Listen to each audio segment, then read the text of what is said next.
Muito bem, pessoal. Hoje nós vamos fazer o nosso quarto encontro, baseado no livro Vida em Comunhão, do Bonhoeffer. E então eu separei 6 assuntos desse livro que eu acho que seria legal nós conversarmos como igreja. E aí eu separei eles então em discipulado, igreja, graça, confissão, oração e comunhão cristã. Já conversamos sobre discipulado, já vimos a respeito da igreja. Semana passada nós debatemos a respeito da graça.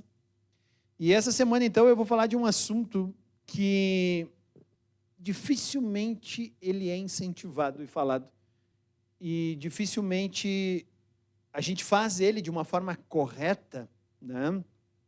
Porque nós falamos de fé, nós falamos de adoração, nós falamos de bênçãos, nós falamos de propósitos, mas sempre tem um assunto que a gente negligencia. E eu entendo por quê. Porque muitas vezes, quando nós falamos seriamente a respeito da igreja, você corre o risco de fazer com que as pessoas não entendam, se sintam chocadas. E muitos líderes, às vezes, têm realmente receio de falar alguma coisa que vá talvez escandalizar, mas eu acho que o assunto que nós temos a debater hoje, ele é bíblico, ele é coerente, ele está dentro daquilo que é o propósito de Deus para nós, que é justamente a confissão de pecados. Coisa que às vezes a gente esquece que a gente tem que fazer como igreja, né? Poucas práticas às vezes são tão negligenciadas, talvez, como a confissão de pecados. Por isso eu quis colocar esse assunto dentro dessa, desse escopo que nós vamos conversar. Então, nós raramente falamos sobre arrependimento e confissão, principalmente porque a gente vive em uma sociedade onde isso é muito difícil de ser admitido. Hoje nós vivemos um tipo de cultura, e eu não estou falando da geração mais nova, estou falando nós, toda a geração que vive nesse momento, nós vivemos numa cultura que nos ensina a esconder nossas falhas. Nós vivemos em uma cultura que nos ensina a construir uma imagem e proteger nossa reputação. Tanto que hoje, por exemplo, a tua rede social, ela é a tua autopromoção. Por isso nós colocamos lá as viagens que fazemos, fotos lindas, maravilhosas, tudo está sempre bem, tudo está sempre legal. Então é uma autopromoção que nós fazemos e esse mundo nos ensina a fazer isso. Quanto melhor você esconder os teus defeitos, melhor. E aí você protege, então, a tua reputação. Por isso que nós compramos a ideia de ter um discurso politicamente correto. Nós evitamos assuntos complexos, nós evitamos assuntos controversos, porque nessa sociedade do cancelamento a gente pode ser exposto e a nossa reputação, de uma hora para outra, ela pode ser colocada em xeque. Só que o Evangelho, ele nos chama para uma realidade completamente diferente dessa. O Evangelho, ele nos chama exatamente para a autoexposição e não para o autoescondimento, né? Eu sei que não existe essa palavra escondimento, mas ele nos leva a uma exposição. O Evangelho nos pede isso, porque enquanto o pecado cresce, ele tem um ambiente legal para crescer. Esses dias eu entrei num mundo chamado mundo dos kombucheiros. Sabe o que é isso? O pessoal tem uma bebida agora ali, mágica, que chama kombucha. Eu aprendi a fazer essa magia aí.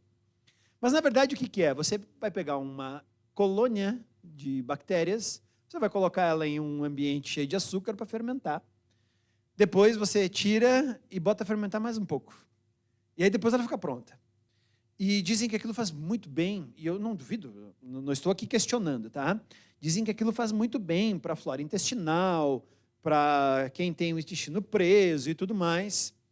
E fomos visitar um casal de amigos, eles disseram, eu vou te dar esse negócio de kombucha. Eu disse, tá, me dá. O meu problema é tudo que eu ganho, eu tento manter vivo, né? Qualquer coisa, se você me der kefir, eu vou manter ele vivo, se você me der plantas, eu vou tentar mantê-las vivas com o maior carinho. E é legal porque essa kombucha, ela cresce melhor em ambientes de temperatura não tão baixas, mas também não tão altas, e ambientes pacíficos e no escuro. E gente veio mesmo. Tá lá, coisa mais linda. Parece um cérebro dentro de um jarro. o pecado cresce no mesmo ambiente. Se nós não tocarmos e deixarmos ele na escuridão, jamais vai vir a luz, jamais a graça vai florescer, porque, na verdade, a verdade floresce na luz. Por isso que a primeira palavra bíblica diz assim: no princípio, Deus criou os céus e a terra, e Deus disse, faça-se a luz. A luz é o ambiente onde nós podemos realmente ser curados. Imagina você em um ambiente médico, quando você vai, em geral, tem sempre uma luzona, tu diz assim, nossa, né? Um holofotezão virado em lâmpada para clarear o máximo possível. E se você está como paciente, você quer que o médico enxergue alguma coisa, né? Imagina você entrar num bloco cirúrgico e está meio escuro, o médico tateando, né? A galera ali, os instrumentistas tateando, acho que isso aqui é o bisturi, toca aí, se cortar, se não é, a gente dá um jeito. Não, a gente quer que tudo seja feito na luz. De preferência, o mais rápido possível, diante da luz. E o pecado, ele cresce no escuro, escondido, não confessado. Então, uma das coisas que o Bonhoeffer fala no seu livro é que uma das marcas de uma comunidade verdadeiramente cristã não é a ausência de pecadores, mas a presença de pecadores arrependidos. Às vezes a gente esquece que isso é a igreja, né? Então, nesse livro, Vida em Comunhão, ele afirma que muitos cristãos vivem isolados por causa dos pecados ocultos. Eles têm um grande problema de viver uma vida em comunidade, por quê? Porque viver em comunidade é expor quem nós realmente somos. Quem mais nos conhece são as pessoas que moram conosco. Então, aqui, a pessoa que mais me conhece é a Simone.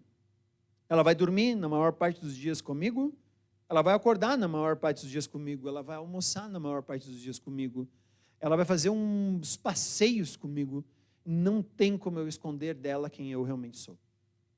O problema é que daí a gente descobre que viver com pessoas é se expor. Então a gente vai vivendo menos. Por quê? Porque é melhor, né? A gente se expõe menos.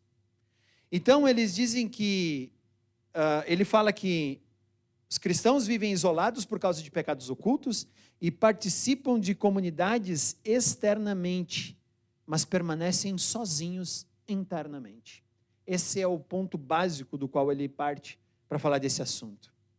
E eu acrescento isso dizendo que o inimigo, ele tenta convencer o pecador de que ele é o único a lutar contra isso, então fica quietinho. Todo mundo que entra por aquela porta ali é quase santo. Você vai realmente abrir teus pecados?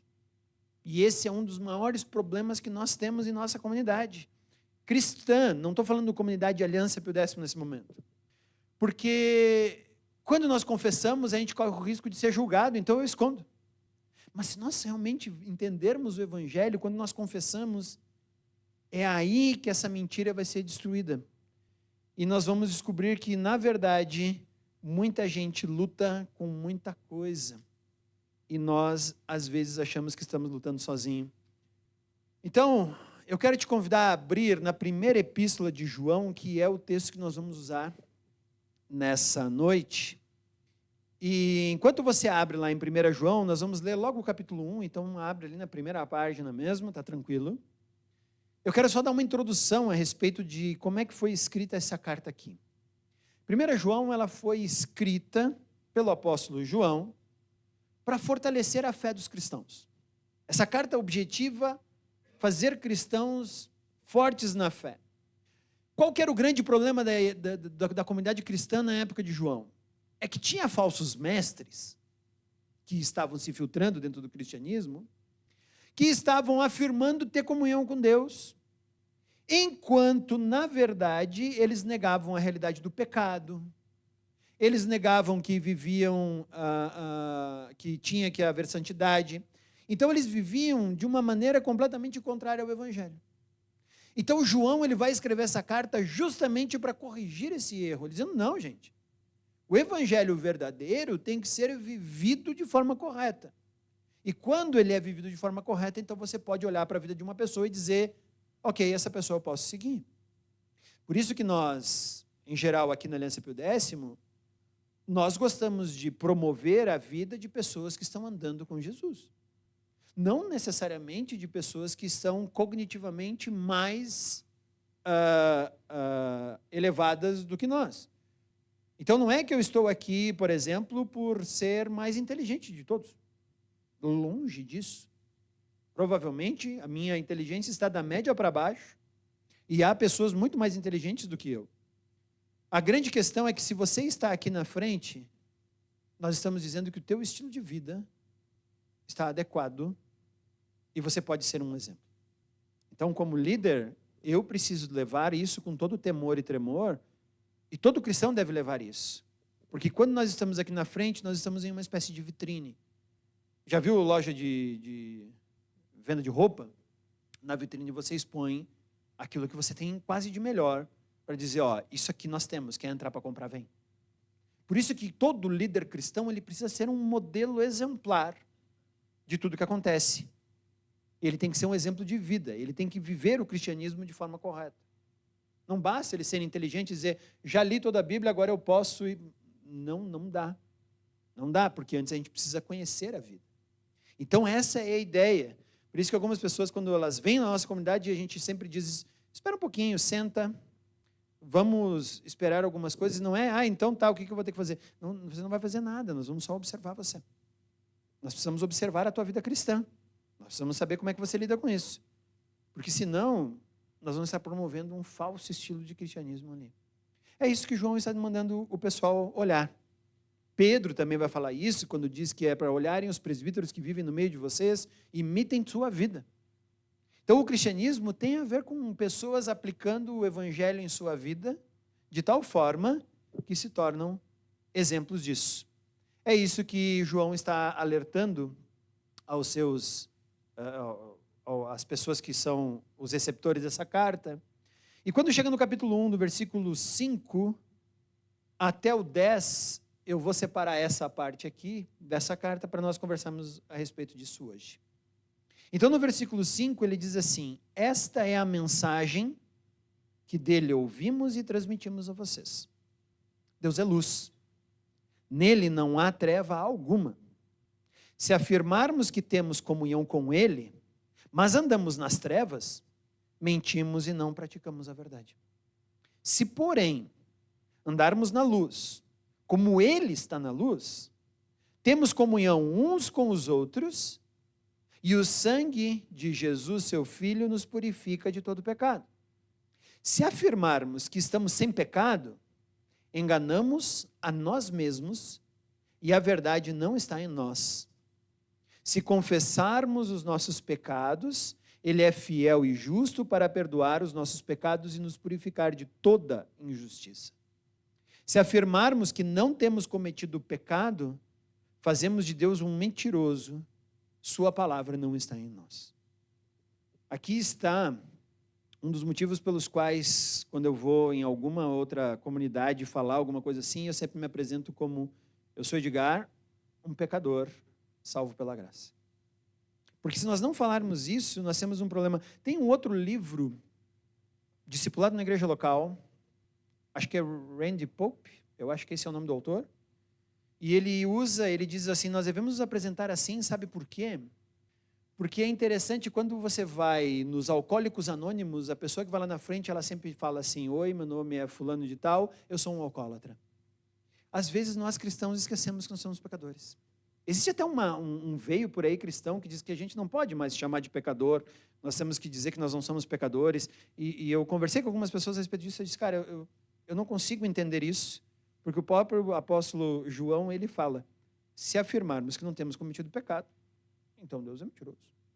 Então nós precisamos entender que o pecado, ele está ali, e o que nós precisamos agora então é confessar, para que experimentemos a luz que é Cristo, que está em Deus e com Deus, e se fazemos isso, temos comunhão uns com os outros.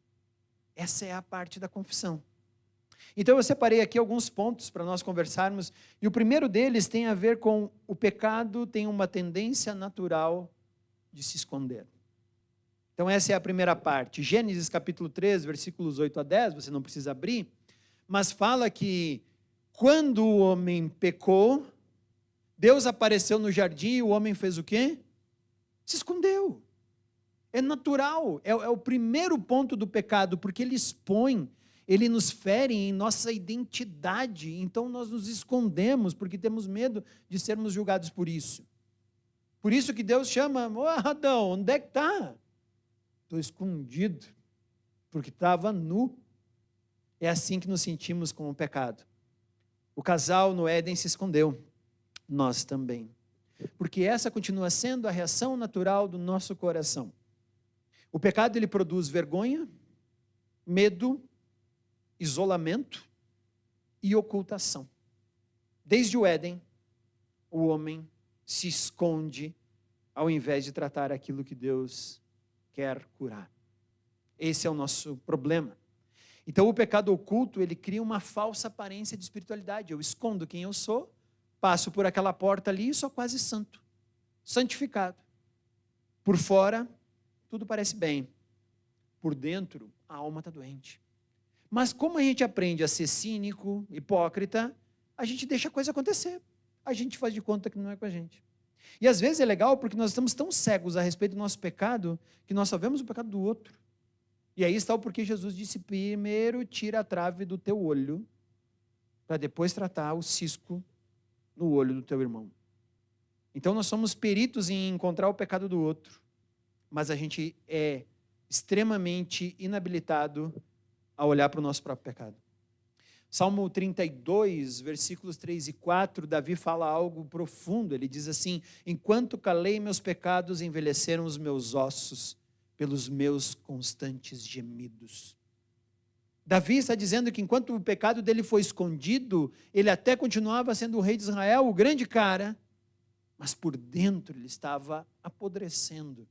Os meus ossos estavam envelhecendo por causa dos meus constantes gemidos. Davi, ele descreve o peso espiritual de uma consciência que tenta esconder a culpa.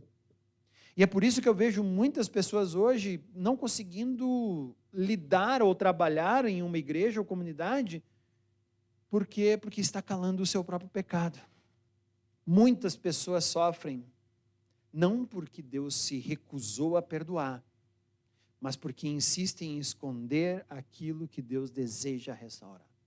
E se eu não conseguir abrir meu pecado, como isso vai conseguir ser ajudado? Como nós vamos interceder diante de Deus por aquilo que precisa melhorar? Então a gente gosta do isolamento. A gente gosta de ficar sozinho. Então, se o primeiro passo é que o pecado ele tem a tendência de se esconder, nós vamos para o segundo passo agora. A confissão é um ato de humildade diante de Deus. A confissão, ela é o simples ato de eu dizer assim, eu não sei lidar com isso. Assim como o primeiro passo de um viciado é reconhecer que ele não domina a si e ele não consegue abandonar seu vício sozinho. Isso faz parte do tratamento de todo dependente químico, dependente de... Hoje nós temos até dependentes eletrônicos, né? Criamos coisas novas. Mas o primeiro passo para o tratamento de uma pessoa é quando ela diz, sozinho eu não consigo lidar com isso. Perfeito. Porque enquanto você acha, não, eu consigo, não, eu posso, eu domino. Eu lembro de um dos primeiros memes da internet, que era o Tapa da Pantera. Se você tem uns 40 e poucos anos, você vai lembrar dessa senhora, em que ela dizia assim, eu fumo todo dia, há 30 anos, e não estou viciada. Tu diz assim, cara, e era um meme mesmo, porque como assim, não estou viciada? E às vezes a gente faz isso. Não, todo dia eu pratico isso, todo dia eu convivo com isso, mas eu ainda posso vencer. Ah, é? Como? Não, se eu quiser, eu consigo. Então, 1 João, versículos 8 e 9, se afirmarmos que estamos sem pecado, enganamos a nós mesmos e a verdade não está em nós. Se confessarmos o nosso pecado, Ele é fiel e justo para perdoar os nossos pecados e nos purificar de toda injustiça. Essa partícula C do versículo 9 me incomoda, porque ela é uma partícula condicionante. Se confessarmos os nossos pecados. Assim como me incomoda quando na oração do Pai Nosso, ele diz assim, perdoa-nos assim como perdoamos. É uma partícula condicionante. Não dá para pular. Se afirmarmos que estamos sem pecado, enganamos a nós mesmos. Os nossos pecados, ele é fiel e justo para perdoar. Não, está ali. Se confessarmos o nosso pecado. Então, se confessar não é informar algo que Deus desconhece. Então fica tranquilo. Deus já sabe disso. Ninguém está tentando enganar Deus. Não é que Deus precisa que a gente confesse porque Ele não sabe. Não, Deus já sabe. Ele já conhece tudo. Confissão é tão somente concordar com Deus acerca do nosso pecado. Isso é confissão. Quando eu me rendo. Eu lembro do livro de Jonas, quando Jonas está lá, bravo, por causa de uma planta que cresceu e sumiu, e bateu um vento forte na nuca dele, e ele ficou brabo, e Deus perguntou, tu está brabo? Ele, estou brabo mesmo. Aí Deus disse, por que tu está brabo? Por causa de uma planta? Não devia ter você mais misericórdia de 100.000 pessoas em Nínive que não sabem discernir a mão direita da esquerda? Aqueles que quando você saiu de Israel, você queria que eu os condenasse? Você queria que eu matasse mais de 100.000 pessoas porque você se acha superior a elas? Porque você acha que você tem que ter mais misericórdia do que elas? Não teria você que ter misericórdia dessas pessoas também? E ali o pecado de Jonas foi exposto. Porque ele concordou com Deus dizendo, pois é verdade. Por isso que a confissão é só concordar com Deus a respeito do nosso pecado. Então, para confessar de forma correta o nosso pecado, nós precisamos primeiro de honestidade na nossa vida, de arrependimento e abandonar a autodefesa. A gente se justifica demais. Se tem uma das coisas mais difíceis de fazer é corrigir um pecador que não reconhece a sua condição.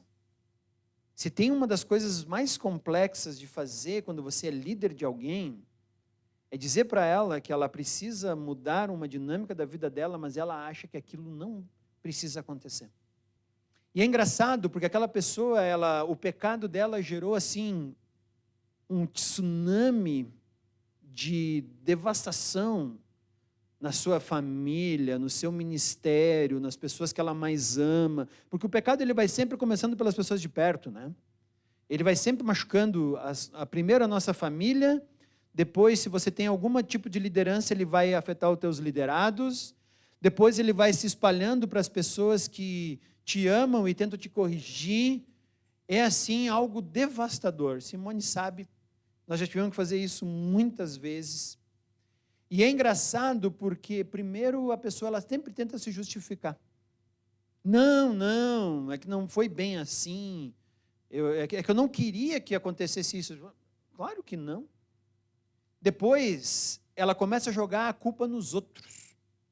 Por que você adulterou? Porque a minha esposa é uma megera. Não sabia que essa era a regra. Não sabia que a Bíblia dizia, se a tua esposa é uma megera, vá lá e adultera. Não, porque o meu marido... eu não sabia que era isso. Claro que nós temos que tratar a respeito dessas coisas, mas o adultério não é possível diante dessas condições que você está me dando. Não, eu fiquei bravo no trânsito, sabe por quê? Porque o cara cortou minha frente. Opa, vamos olhar as regras de trânsito. Se a pessoa cortar a tua frente, você tem o direito de mostrar de todas as maneiras possíveis, sejam verbais e sejam físicas, que você não gostou. Então você xinga, abre o vidro, bota a mão para fora, e se o cara parar, tu ainda sai do carro para ela bater nele. Não sabia que era essa a regra. Então a gente culpa o outro, só porque o outro conseguiu despertar em nós aquilo que nós não gostaríamos que despertasse, mas que mora ali dentro. Porque ninguém consegue colocar em você algo que você não tem. É impossível. Se você me pedir R$1.000 agora, eu vou dizer, não tenho. Não tenho. Dá teu jeito. Se eu te provocar, tu me dá R$1.000? Não, porque eu não tenho. Agora, se eu tivesse R$1.000, com certeza eu daria. Então, ninguém tira de você o que você já não tem com você. Então, não coloque a culpa no outro. Não, o outro despertou em mim o meu pior. Tá bom. Outra coisa é que o orgulho, ele sempre vai proteger a tua reputação. E aí, o que eu sempre escuto de todos aqueles que não querem entender o seu pecado. O Lucas veio me corrigir, mas ele veio muito irado. falou para mim muitas palavras, ele não falou com amor. Engraçado, quando tu pecou, pecou com amor? Quando tu pecou, tu já está ali, tua família está destroçada, as pessoas ao teu redor estão admiradas, não sabem mais o que fazer diante do que ouviram a respeito de você, e o cara que te corrigiu não teve amor. Interessante isso. Vocês não sabem quantas vezes eu já escutei isso. Não, mas foi o jeito que me falaram, o jeito que me abordaram. Legal. Por isso que agora eu tenho um pedaço de pau ali embaixo, escrito amor. Trato todo mundo com amor. Não, brincadeira, não tenho. Não tenho porque, né? Mas que seria legal, seria, né? A confissão, ela começa quando nós deixamos de administrar a nossa imagem e passamos a buscar a verdade de Deus. E mesmo se a pessoa for me corrigir com toda a dureza possível, se eu sou culpado, eu posso reconhecer e dizer, ok. Porque eu não tenho o direito, eu não tenho mais o respeito a partir do momento em que eu decidir deliberadamente pecar. E a pessoa não tem necessariamente uma obrigação de me corrigir com amor. Se ela é cristã, ela pode fazer isso. Ela deve fazer isso. Mas se ela não é, então a gente baixa a cabeça. O crescimento espiritual, ele começa quando a autojustificação termina. E a gente reconhece dizendo, sim, fiz a coisa errada. Fiz a coisa errada. Que é uma coisa, por exemplo, humilhante, é quando você faz uma coisa errada no trânsito e o cara vem buzinando 3 quadras antes, passa por você buzinando e vai buzinando 3 quadras depois, porque ele te expôs, né? E você diz assim, pá, e agora, o que eu vou fazer? E, em geral, eu tenho aberto o meu vidro e dito, me desculpa, tem toda a razão, use tua buzina enquanto ela funcionar, eu lamento por isso. Mas a gente não. Ah, não, porque ele buzinou.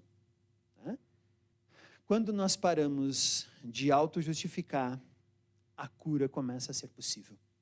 Porque o orgulho foi derretido diante da salvação e da santidade de Deus. Terceiro passo, então, é que a confissão, ela conduz à liberdade. Ela nos conduz à liberdade da graça. Salmo 32, 3 e 4, que eu falei que Davi começa dizendo, enquanto calei meu pecado, meus olhos envelheceram. É legal, quando a gente olha no versículo 5, ele diz assim, confessei-te o meu pecado e tu perdoaste a iniquidade do meu pecado. Então Davi dizendo assim, enquanto eu calei, aquilo me apodreceu, mas quando eu confessei, aquilo trouxe luz. E aí é uma consequência, então, quando Davi confessa, Deus perdoa e a culpa é removida.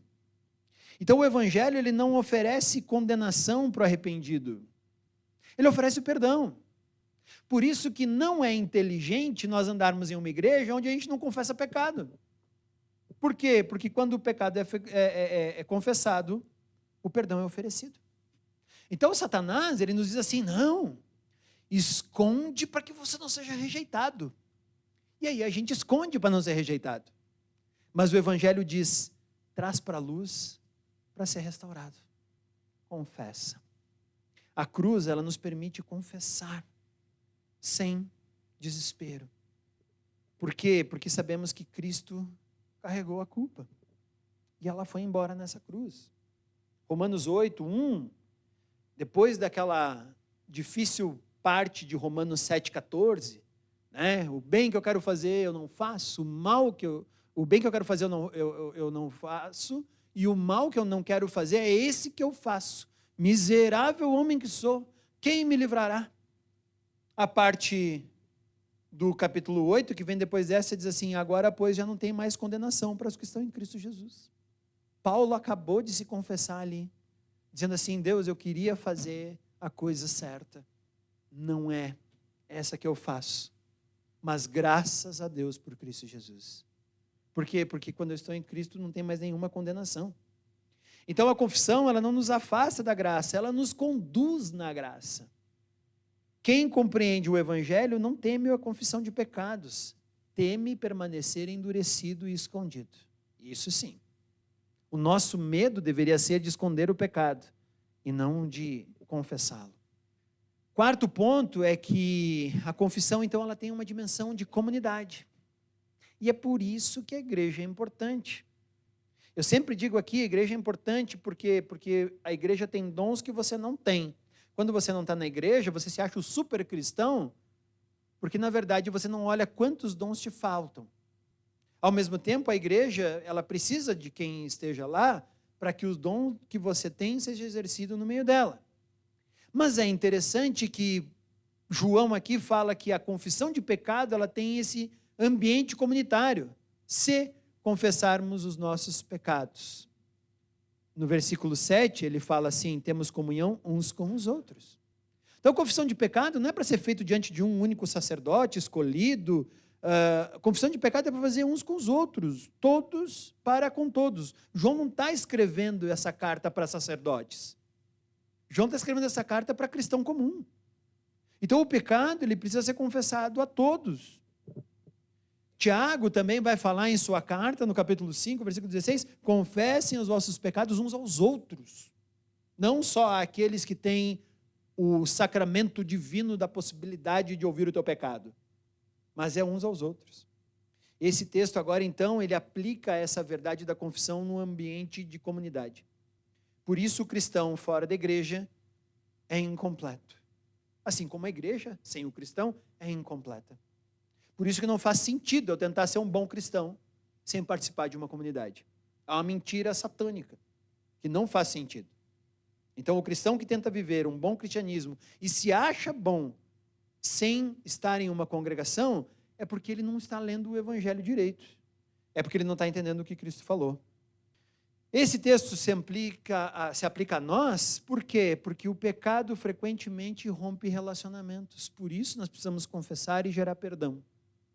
Porque senão a pessoa me ofende, eu cancelo ela, nunca mais falo com ela e deixo assim. Que bela comunidade que a gente deve ser, se a gente não consegue perdoar uns aos outros. Por isso, a restauração acontece por meio da confissão, do pedido de perdão, da auto-humilhação, e nós voltamos a ter comunhão. Tiago, ele escreve a sua carta para uma cultura, dizendo que a comunidade cristã deve ser transparente, cuidadosa, interceder uns pelos outros e restaurar uns aos outros. Então, a igreja não é um lugar onde a gente vai fingir santidade. É o lugar onde a graça trata pecadores reais. Ninguém merece estar aqui dentro. Estamos porque Cristo morreu, não por merecimento. Bonhoeffer, então, ele observa que o pecado perde grande parte do seu poder quando ele deixa de ser secreto. Ele é aberto. E aí ele perdeu toda a sua função de ser escondido. E aquilo que permanece escondido, então, vai tentar te dominar, mas aquilo que é trazido à luz é tratado de forma correta. Uma comunidade sem honestidade produz apenas religiosidade. Não há maior câncer dentro de uma igreja do que aquele que é religioso só por fora. Não há câncer maior dentro de uma comunidade. Por quê? Porque o religioso, ele se blinda e você não pode mais acusar ele de nada. Mas por dentro ele continua exatamente igual. Uma comunidade marcada pela confissão produz transformação, e isso sim é a igreja. Então não adianta a gente estar em um lugar de espetáculo bonito, com roupa bonita. Eu lembro de São Paulo que Simoniel falava com uma pessoa, ela dizia assim, hoje é domingo, é dia de botar a roupa de ver Deus. Né? A gente tinha que botar a roupa bonita. Né? Então não adianta a gente ir para um lugar de um espetáculo lindo, vestir roupa bonita e participar de alguma coisa legal, com luzes que apagam, que acendem, que fecham e tal, se realmente não há transformação. É só a gente sendo movida para lá e para cá. O que nos leva então agora a quinto ponto. A confissão, ela prepara o caminho para a verdadeira comunhão. 1 João 1,7. Se porém andarmos na luz, como Ele está na luz, temos comunhão uns com os outros. E o sangue de Jesus, seu Filho, nos purifica de todo pecado. Então, a comunhão cristã, ela é construída não sobre a perfeição, mas ela é construída sobre a verdade. E isso tem diferença. Nós achamos que a nossa comunhão vai ser construída em cima da perfeição, e não é isso. Isso é a ideia de religião. Joga fora a ideia de religião. A comunhão cristã, ela é construída em cima da verdade. E a verdade é que eu sou o pecador. Muitas vezes, nos nossos relacionamentos, nós gostamos daquela imagem construída, uma versão editada de nós mesmos, e nós nunca tivemos isso tão na nossa cara quanto as redes sociais hoje. Para mim, não há elemento mais tentador do que as redes sociais, porque lá nós construímos o nosso avatarzinho. Já parou para pensar? Lá nós construímos o nosso avatarzinho, e ele é bom, ele é legal, ele é querido, né? Temos até filtro nas imagens, em que nós tiramos, né, as imperfeições para mostrar só aquilo que nós temos.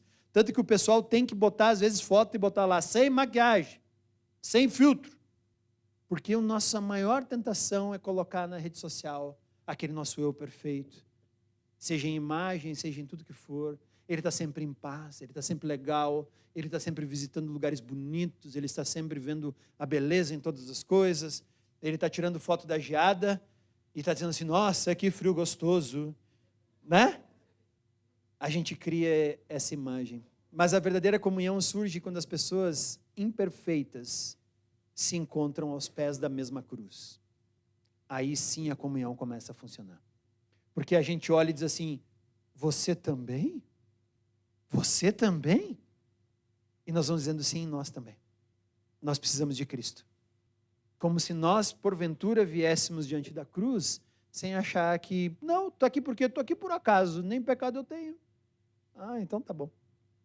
A cruz produz isso. Eu também. Então a igreja, ela é uma comunidade, não de pessoas que não pecam, mas uma comunidade de pessoas que sabem aonde encontraram o seu perdão. Que olham para trás e veem de onde foram retiradas e diz, ok, eu sei de onde eu vim. Quanto mais nós vivermos na luz, mais profunda se torna a nossa comunhão. Mas eu tenho que alertar de um perigo. Cuidado com a confissão sem arrependimento. Nós precisamos fazer uma distinção importante. Confissão não é apenas admitir seu erro. Segundo aos Coríntios, capítulo 7, versículo 10, diz que a tristeza, segundo Deus, produz arrependimento para a salvação. Então, existe uma diferença enorme entre remorso e arrependimento.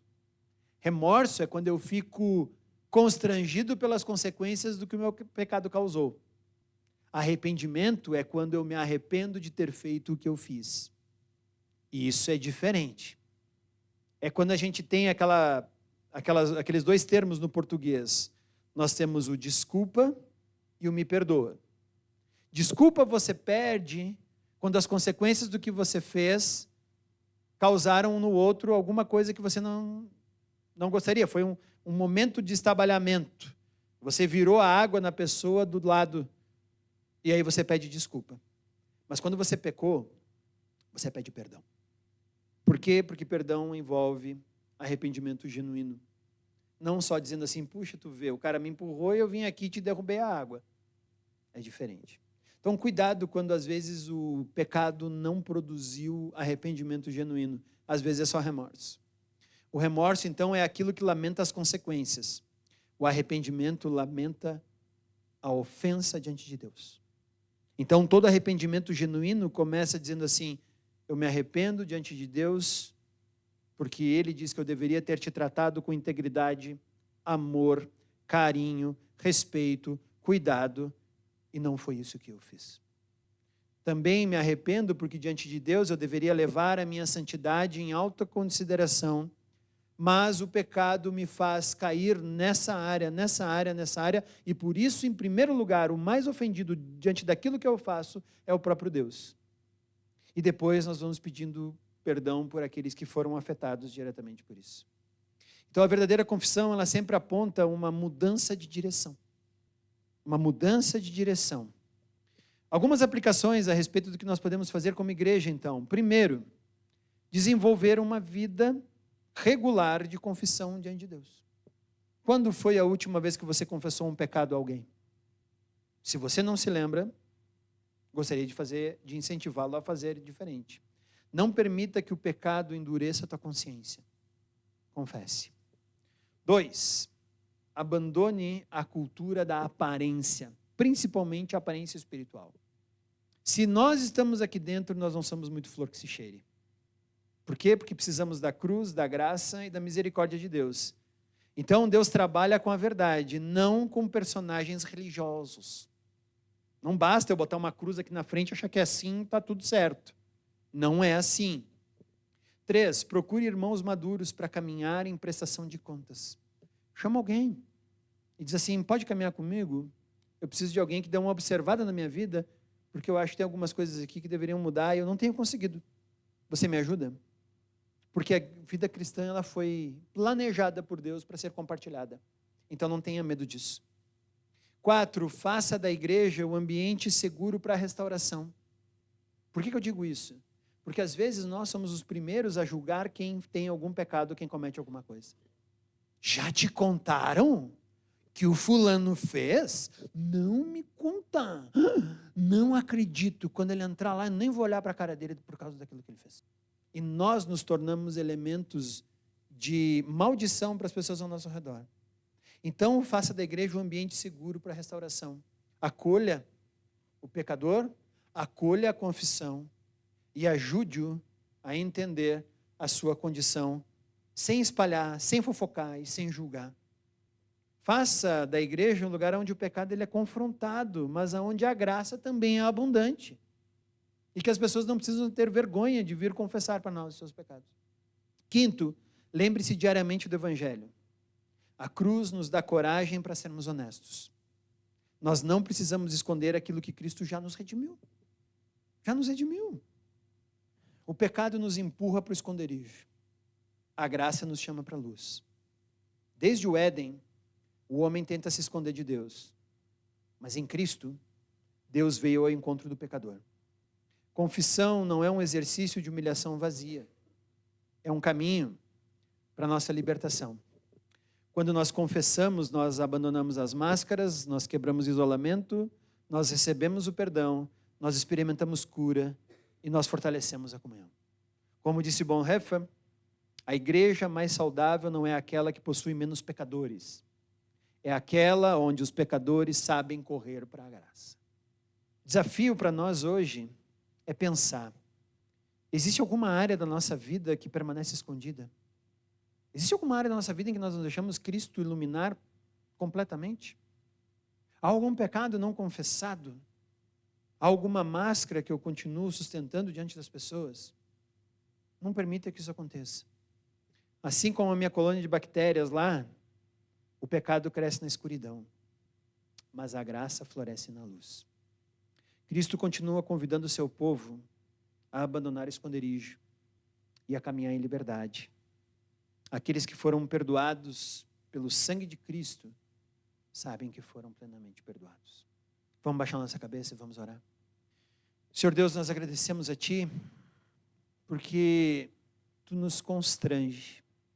Nós olhamos para nós mesmos e vemos o quanto precisamos do Teu amor para nos perdoar.